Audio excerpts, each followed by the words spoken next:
आमदार असतील, खासदार असतील, मला त्यात पडायचं नाही. पण देवेंद्र फडणवीस गृहमंत्री म्हणून त्यांना लाज वाटली पाहिजे की ते पोलिसांना सन्मान देऊ शकले नाहीत, पोलिसांची प्रतिष्ठा राखू शकले नाहीत, पोलिसांना संरक्षण देऊ शकले नाहीत. खुलेआम भर रस्त्यावर पोलिसांची वर्दी फाडण्याचा प्रयत्न झाला. फक्त आता पोलिसांवर तिथे हल्ले करण्याचंच बाकी होतं. पोलिसांच्या तोंडावर थुंकण्याचा प्रयत्न काल झाला छत्रपती शिवरायांच्या किल्ल्यासमोर. काय करतात गृह, जो सबसे उनका प्यारा गढ़ किला था उसके ऊपर की, तो भ्रष्टाचार हुआ है, उसमें पैसा खाया है ये लोगों ने. ये बहुत ही गंभीर बात है. मूर्ति इसलिए टूटी है कि उसमें जो व्यवहार हुआ है, मूर्ति में कितना खर्चा हुआ है ऑफिसर आने दो. कोई बोलते हैं 2000 करोड़, कोई बोलते हैं 500 करोड़, कोई बोलते हैं 3000 करोड़. सामने आइए, हाँ, कितना खर्चा हुआ है, उसमें से कितनी लागत लगी है, कितना खर्चा हुआ है, किसने कितना कमीशन खाया है. शिवाजी महाराज के काम में, जो शिवाजी महाराज ने इस तरह से यहाँ प्रशासन चलाया, लोग आज भी कहते हैं कि अगर राज चलाना है तो शिवाजी महाराज जैसे चलाए.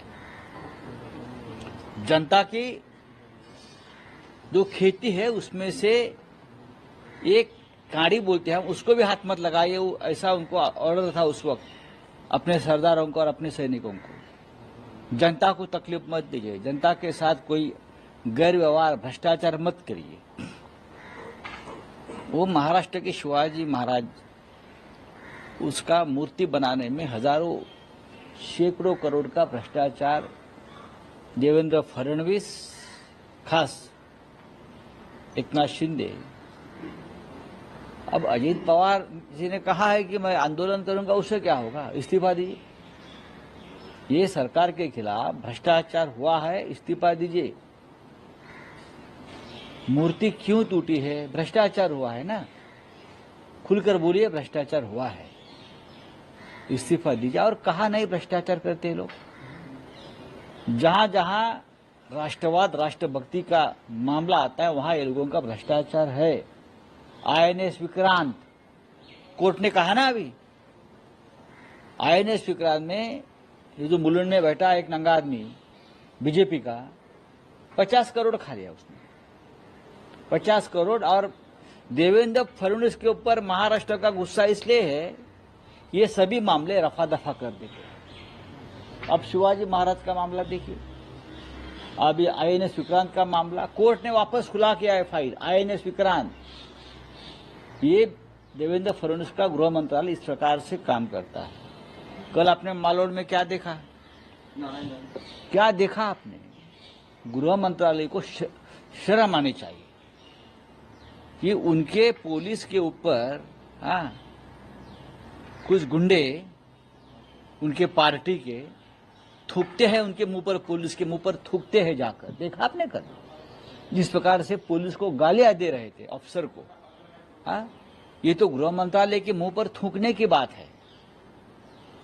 मैं तो यही कहूंगा, आप कुछ भी कहिए, क्या किया भाई गृह मंत्री जी जो है हमारे, गृह मंत्री का काम क्या है, सिर्फ अपने जो विरोधी है उनके खिलाफ FIR लॉन्च करो, उनके खिलाफ झूठे मुकदमे दायर करो, हाँ, पैसा बनाओ, यही काम चल रहा है.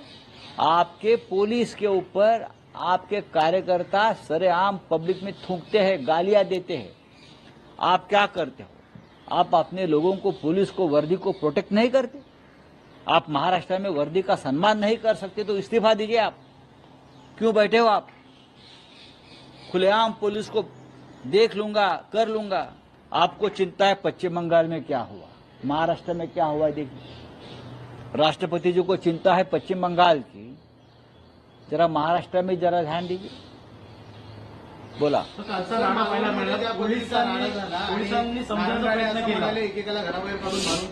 बघा, मला कोणाची नावं घ्यायची नाहीत, ही गुंडागर्दी आहे. मालवणात काल जे झालेलं आहे, सिंधुदुर्ग किल्ल्यासमोर, राजकोट किल्ल्यासमोर, सर्जेकोट किल्ल्यासमोर, हा गृह खात्यावर महाराष्ट्राच्या थुंकण्याचा प्रयत्न आहे. भाजपच्या गुंडाने, बरं का, त्यात कोणी आमदार असतील खासदार असतील मला त्यात पडायचं नाही, पण देवेंद्र फडणवीस गृहमंत्री म्हणून त्यांना लाज वाटली पाहिजे की ते पोलिसांना सन्मान देऊ शकले नाहीत, पोलिसांची प्रतिष्ठा राखू शकले नाहीत, पोलिसांना संरक्षण देऊ शकले नाहीत.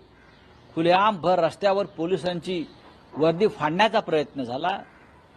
फक्त आता पोलिसांवर तिथे हल्ले करण्याचंच बाकी होतं. पोलिसांच्या तोंडावर थुंकण्याचा प्रयत्न काल झाला छत्रपती शिवरायांच्या किल्ल्यासमोर. काय करतात गृहमंत्री, आणि गृहमंत्री समर्थन करतात त्या गोष्टीचं? काय तर म्हणे त्यांची बोलण्याची स्टाईल आहे. मग आम्ही बोलतो आमच्यावर का गुन्हे दाखल करता, आमच्या लोकांवर कसले गुन्हे दाखल करता? प्रश्न छत्रपती शिवाजी महाराजांच्या पुतळ्याचा नसून महाराष्ट्राची संस्कृती संस्कार हा या निमित्तानं पूर्णपणे फडणवीसांच्या काळामध्ये उद्ध्वस्त झालेला आहे. राष्ट्रवाद राष्ट्रभक्ती ही नावं घेतात तोंडी लावायला, पण राष्ट्रभक्ती आणि राष्ट्रवादाच्या नावाखाली या भाजपच्या लोकांनी जेवढा भ्रष्टाचार आणि व्यभिचार आणि अनाचार केलेला आहे तेवढा कोणी केला नसेल. शिवाजी महाराजांच्या पुतळ्याच्या निर्मितीमध्ये हजारो कोटी रुपये खाल्ले त्या लोकांनी. हेच पैसे निवडणुकीत राजकारणात वापरलेले आहेत, खास करून सिंधुदुर्गात वापरले असतील. तर मित्रांनो, कसा वाटला तुम्हाला हा व्हिडिओ? जर का हा व्हिडिओ आवडला असेल तर व्हिडिओला लाईक आणि चॅनलला सबस्क्राईब नक्की करा आणि बेल आयकॉन नक्की प्रेस करा. जय महाराष्ट्र.